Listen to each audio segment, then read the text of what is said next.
basic fundamentals of barefoot trimming to me is just simply getting the foot under the leg as much as possible.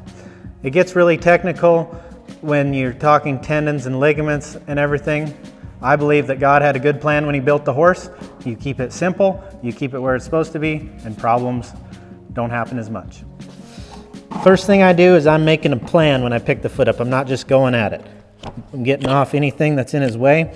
I do like a really tidy frog, but sometimes taking too much is an issue. So if it's not hurting him, I'm going to leave it just because it's nice and hard and firm.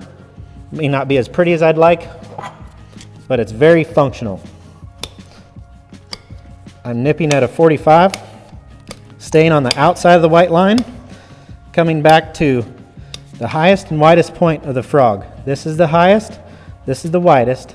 So whenever I'm rasping, I'm going to get it back to the highest and widest point, and the reason for that is because I need the frog in action, hitting the ground. I don't want all the weight on the frog or all on the heel. I want it shared load.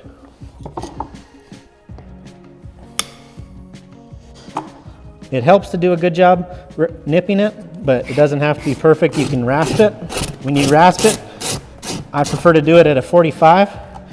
The difference between trimming for shoes and for barefoot is that when we shoe for shoes, it's going to be nice and flat, just like that, because the shoe's flat and we need a perfect marriage. We'll even burn it on for that reason. But when it comes to trimming, I don't want to come into this toe callus right here. I want it nice and hard, and I'm going to bevel the whole outside of the foot, not coming into the white line, which is right there. Flat heels, 45 it, should feel nice and smooth. And I'll get the rest of it on the top side. Check my heel length right there. Looks pretty good. Final balance, I'm going to check it like this. You always check it with your off hand, because if you use this hand, you're going to pull it away because your shoulder's in the way, and then if you grab the hoof, you can move it and manipulate it. So you'll make sure that you just grab him at the fetlock or above it, and you just slowly look down it, and we're T-squaring it. We're looking this way, and we're checking balance across.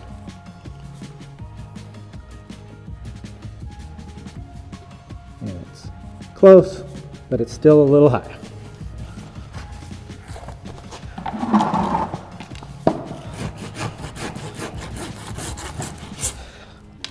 Balance is the most important thing when you're trimming a horse, because you're manipulating how he's going to walk. So we want to make sure that we're staying out of his way as much as possible, because if we trim him one way, we're going to overload the whole side of the foot. There's a push for a pull on everything on the horse. There's tendons that run down the front that work with the tendons that run down the back. Side, ligaments, everything has a reason. So a palmar angle is what we're really after. We just want a nice bony column lined up to where the foot is essentially under the leg from side to side and front to back as much as possible. Okay, so now we're going to finish our 45. We're going to pick the foot up and set it on the front stand. So we've already got a 45, as you could tell, that's right here, but we need to blend all this in to where it's not going to break up. So we just make another 45 just a little bit higher, and we march all the way around the foot.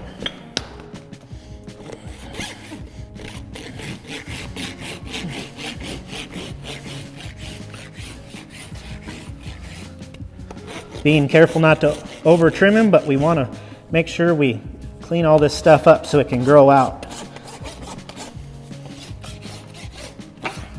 Because if we leave a sharp edge, it's going to have a really high chance of breaking off.